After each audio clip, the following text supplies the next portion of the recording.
बोले शंकर भगवान की जय। 29वां अध्याय श्रावण मास में किए जाने वाले व्रतों का काल निर्णय।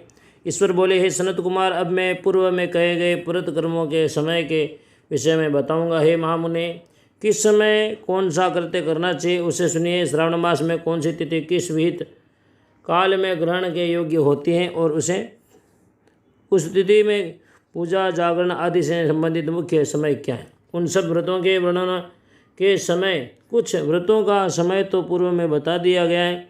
नक्त व्रत का समय ही विशेष रूप से उन व्रतों का व्रतोद्धा कर्मों में उचित बताया गया है। दिन में उपवास करें तथा रात्रि में भोजन करें, वही प्रधान नियम है। सभी व्रतों का उद्यापन उन व्रतों की तिथियों में ही होना चाहिए। यदि किसी कारण से उस तिथि में उद्यापन असंभव हो तो पंचांग शुद्ध दिन में एक दिन पूर्व अधिवासन करें और दूसरे दिन आदरपूर्वक होम आदि कृत्यों को करें।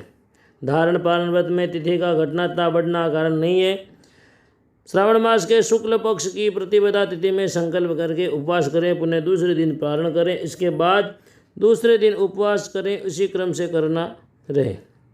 व्रती को चाहिए कि वह पारण में हविष्यान्न, मूंग चावल आदि ग्रहण करें। एकादशी तिथि में पारण का दिन हो जाने पर 3 दिन उपवास करें। रविवार व्रत में पूजा का समय प्रातःकाल ही होना चाहिए। सोमवार के व्रत में पूजा का प्रधान समय सायंकाल कहा गया। मंगल, बुध तथा गुरु व्रत में पूजन के लिए मुख्य समय प्रातःकाल है। शुक्रवार के व्रत में पूजन उषा काल में लेकर सूर्योदय के पूर्व तक हो जाना चाहिए और रात्रि में जागरण करना चाहिए। शनिवार के दिन व्रत में नरसिंह का पूजन सायंकाल में करें।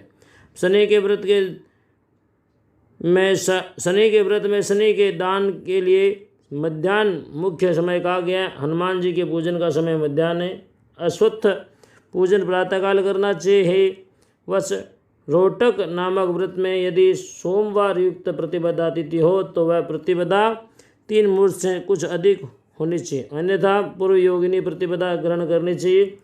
औदुंबरी द्वितीया सायंकाल व्यापिनी मानी गई है। यदि दोनों तिथियों में पूर्व वेद हो तो तृतीया संयुक्त तृतीया ग्रहण करनी चाहिए। स्वर्ण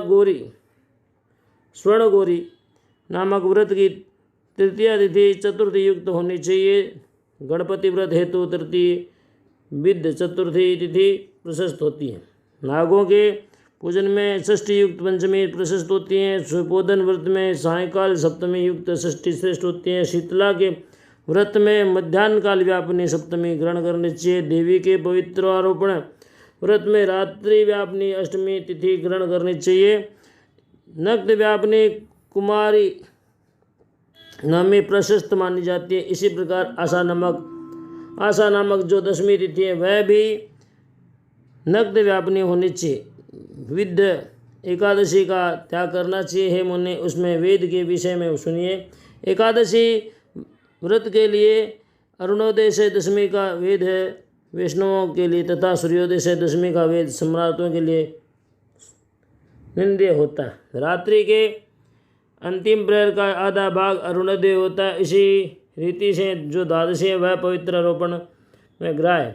कामदेव के व्रत में त्रयोदशी रात्रि व्यापनी होनी चाहिए। उसमें भी द्वितीयाम व्यापनी त्रयोदशी हो तो वह अति प्रशस्त होती है। शिवजी के पवित्र आरोपण व्रत में रात्रि व्यापनी चतुर्दशी होनी चाहिए। उसमें भी जो चतुर्दशी अर्धरात्रि व्यापनी होती हैं वह अति श्रेष्ठ होती है।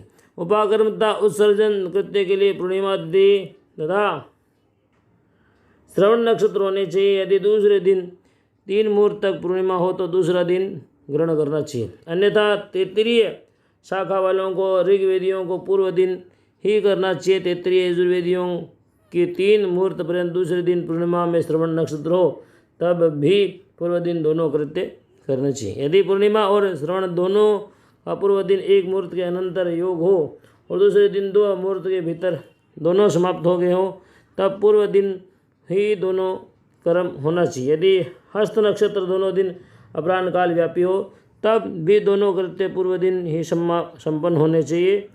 श्रवण कर्म में उपाकर्म प्रयोग के अंत में दीपक का काल माना गया है और सर्वबलि के लिए भी वही काल बताया गया।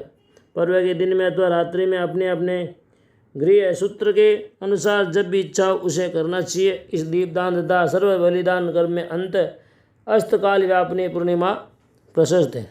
हयग्रीव के उत्सव में मध्यान्ह व्यापनी पूर्णिमा प्रशस्त होती है। रक्षाबंधन कर्म में अपराह्न काल व्यापनी पूर्णिमा होनी चाहिए। इसी प्रकार संकष्ट चतुर्थी चंद्रोदय व्यापनी ग्रह होनी चाहिए। यदि चंद्रोदय व्यापनी चतुर्थी दोनों दिनों में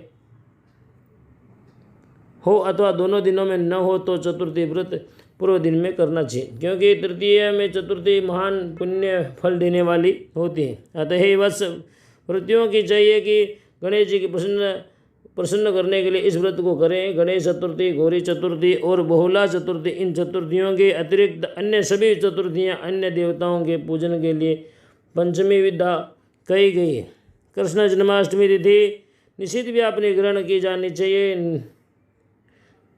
निर्णय में सर्वत्र तिथि 6 प्रकार की मानी गई। दोनों दिन पूर्ण व्यापनी, दोनों दिन केवल अव्यापित अंश से, दोनों दिन समव्यापी अंश से, दोनों दिन विषम व्यापी, पूर्व दिन संपूर्ण व्यापी और दूसरे दिन आंशिक व्यापक।